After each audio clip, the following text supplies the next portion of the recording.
is the entrance into the subscription gardens. There's no doubt that James Burton loved archways. He said that they encouraged people to go through to see what was on the other side. Indeed, he got into trouble with the Crown architect, Nash, when building Chester Terrace, because he added archways which were not in Nash's original plans. When James Burton died in 1837, much of the estate was inherited by the family, including his famous architect son Decimus Burton. And it was Decimus who made a number of alterations to the subscription gardens, including a maze or labyrinth, a very popular feature in parks in Victorian times. The maze as such no longer exists, but you can still trace some of the intertwining pathways which formed the maze.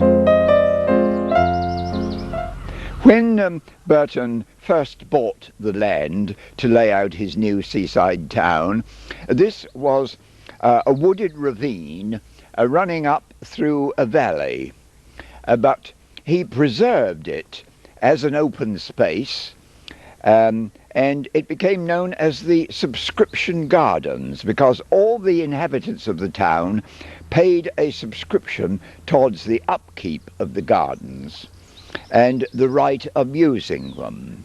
Now the gardens belong to the Borough of Hastings as a public park. Many of the trees that you see are the original trees that were here when Burton bought the land in 1827. In addition to building in Bloomsbury in London and in Regent's Park, James Burton erected a number of houses in St John's Wood in London. And this terrace is typical of his work in St John's Wood. Again, this was originally called the Castellated Terrace, but the castellations have now gone from the facade, except from the tower which you see. The houses are extremely well arranged, and unlike Victorian houses, the rooms are all of very nice proportions. Here is a close-up of the crenellations on the tower. The clock house is one of James Burton's more fanciful creations. It dates from about 1829. Looking at it from the gardens, it's easy to think that it's a church, but actually it's a private house with the main entrance at road level on the top side. For a long time the house was in a rather sad state of decay, but a previous owner, together with the Burton St Leonards Society, did a great deal of restoration to the building. The building is actually made of the local sandstone, which James Burton quarried out of the cliffs as he cut them away. It's not really ideal. The archway, which forms a house known as North Lodge, marked the apex of the triangle of land which James Burton bought from the Eversfield estate. This was the upper part of his estate. North Lodge was for many years the home of the famous author Sir Rider Haggard, and he wrote many of his novels in the little study over the actual roadway. Books like She and King Solomon's Mines and Alan Quatermain and so on.